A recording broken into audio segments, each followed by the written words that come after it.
Cut! That was terrible. I mean, that's what I wish I could have said before I made a bunch of these incredible mistakes in my career last year. Let's talk about it, because I believe I should tell you guys the bad stuff as well as the good. I heard once that it's more important to understand why you fail than it is to understand why you succeed. So let's talk about some of my failures and how you can learn from them.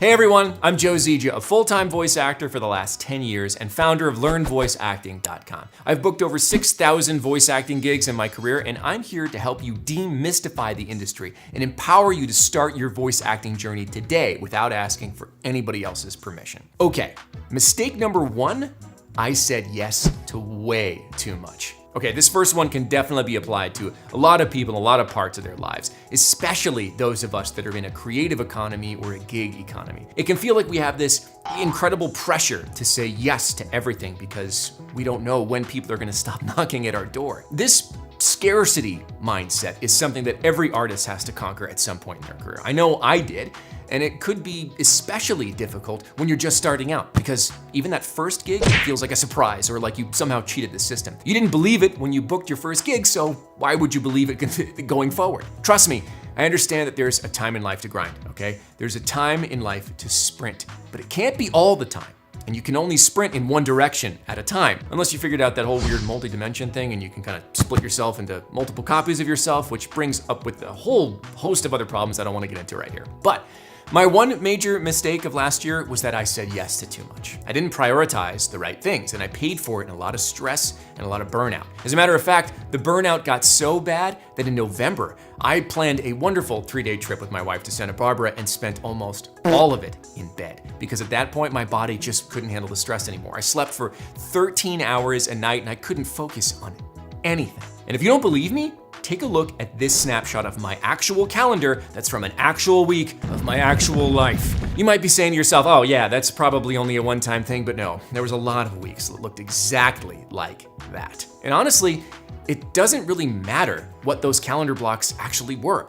Even if they were all voice acting gigs, it didn't matter. It was still too much. I can tell you that it wasn't all voice acting gigs though, and I definitely spread myself over many different things. Probably the primary one of which was making sure I was focused on my students, you guys. I was really overwhelmed by the amount of people that wanted to learn from me, and I just said yes to way too many things, way too many times. Aside from that, my conventions appearance schedule was way more aggressive than it was in previous years.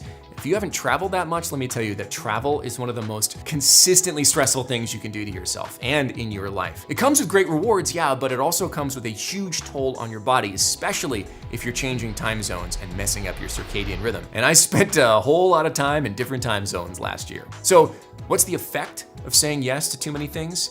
Everything suffers. When you're in burnout, you do absolutely nothing well. You start dropping balls. You make mistakes you wouldn't normally make. Stuff like showing up late to things, which I never do, mixing up appointments, or just being less emotionally available for my wife and kids. As you might be able to tell, none of these things are good. You need to make sure that you're giving yourself time in your life to relax and understanding that sometimes it's okay to say no to opportunities. Remember that everything you do has a cost. Even the things that make you money. If you agree to go someplace for a weekend and make a few $1,000s or whatever, there's still an associated cost with it. It's called opportunity cost. You're giving up the opportunity to do something else with your time. And sometimes that something can be really important. Remember that rest is productive. Calm is productive. You cannot write a novel if the page isn't blank. Leave some blank pages, and you never know what in life will fill it up with something better than anything you could have planned yourself. That leads me to my next biggest mistake of last year in voice acting. I stopped auditioning. Well, I didn't stop. That's a little silly, but I really pulled back. I know that sounds kind of insane, and it sounds obvious, but it happens with actors way more often than any of us would like to admit. Like, duh. Of course, Joe, you didn't audition for voice acting gigs, you won't get voice acting gigs. Now, if you said that to yourself in your head, I want you to tell me in the comments how many jobs you've auditioned for in the last couple of weeks, but it's probably less than you could have. Now, I know that might sound counterintuitive, given the fact that I just warned all of you about burnout, but it's about making sure that you're giving priority to your voice acting career. The reason I stopped auditioning and therefore booked less work was because my focus was elsewhere. Sometimes I did so intentionally, sometimes I did so unintentionally. Your goal is to always be making your focus as intentional as possible so that you have expected results, not unexpected results. Unexpected results that we can't explain are the ones that make us panic and make us feel like we're falling. So yes, I put a lot less effort into my auditions last year. And surprising no one but myself, because I didn't keep track of it, I saw it in the amount of bookings that I got. My advice to you guys is that if you're really considering putting any amount of effort into your voice acting, make sure you're sending out auditions. If nobody has anything from you, they can't book you. If you find yourself constantly grabbing the low-hanging fruit on your to-do list, take a deep look inside yourself and try to think real hard about whether or not you're avoiding your auditions because of something else. Is it because you don't feel good enough? Is it because you're disappointed in yourself? Is it because it's just hard?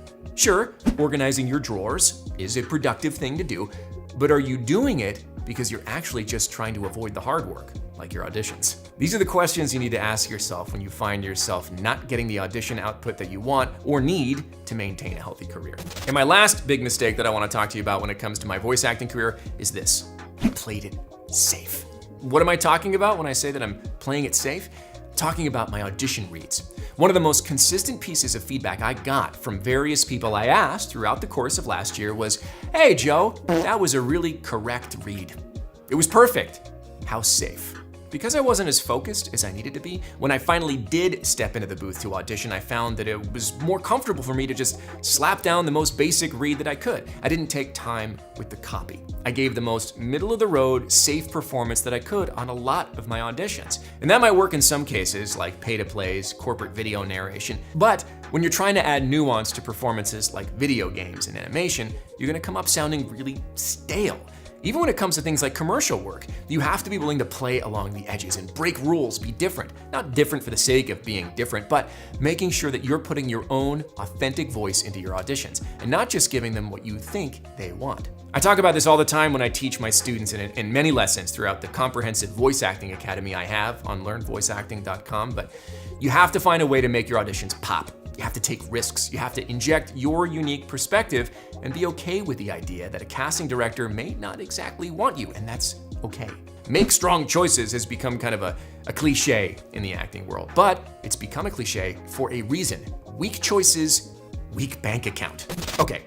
Wow, that kind of felt a little bit like a therapy session for me. I hope this did a couple of things for you. First, I hope it helps you understand that even those who were working all this time in this business don't have it all together all the time, and that's okay. Even the experts in the field make mistakes. But second, I hope that those mistakes help you learn.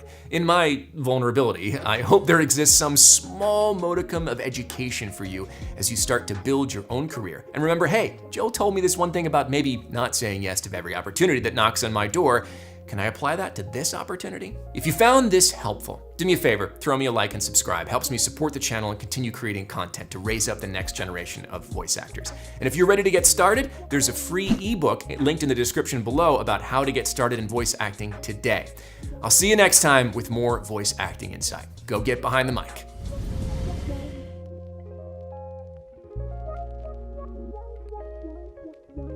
Bye.